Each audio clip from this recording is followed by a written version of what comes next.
If you're here right now, it probably means you're studying for your real estate exam and you want a way to do it that actually feels clear, organized, and doable. Passing this test is not about memorizing every detail in existence. It's about learning the right topics, in the right order, and doing it at a pace that keeps you steady. That's the same approach RealEstateU uses. And today, I'm going to show you a simple system to help you pass without feeling like you're carrying the weight of the whole exam at once. Let's start with this. The exam is big, but the path to passing it can be simple when you break it into the main areas it actually tests you on. Think of it like a book with a few core chapters. The core chapters are property ownership, contracts, financing, and real estate laws. Once you understand those sections, the smaller details inside them stop feeling random and start feeling connected. Next, let's talk about how to study without burning out your brain. Your brain remembers better when you give it a rhythm. Try studying in 25 to 35-minute sessions. Then stand up, stretch, walk around, or drink water. Reset for a minute, then go back for another session. Short sessions that build momentum will always beat long sessions that drain your energy. Now let's talk about vocabulary. Real estate terms are not complicated, they're just new. A lien is just a legal claim against a property. Escrow is just a safe holding place for money while a deal closes. When you study these words, say them out loud. Use them in sentences. Hear yourself saying them like they're part of your everyday language.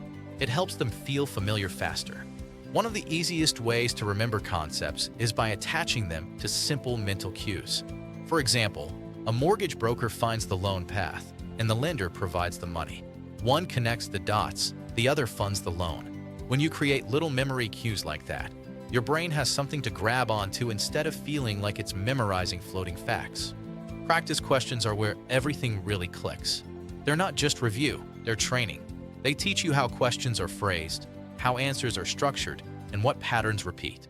The more practice questions you do, the more you'll start recognizing how the exam thinks, which makes the whole test feel less intimidating and more predictable.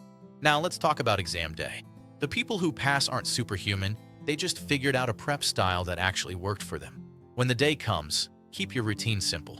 Eat something balanced, take a breath, and walk into the test trusting the work you already put in. Studying in sections, keeping your sessions short and focused, using vocabulary to help you remember, and practicing with real questions. All of that helped you build a strong foundation. You don't need to hype yourself up or feel extra ready for it to be true. You prepared, and that preparation is already doing the hard part for you. If you want a system that organizes everything in the same way we've discussed today, that's where RealEstateU can be really helpful. It breaks lessons into clear steps so you can move through them one at a time at your own pace, without the noise. It's structured without being overwhelming, which is why a lot of aspiring agents use it to guide their exam preparation. Visit RealEstateU.com to learn more.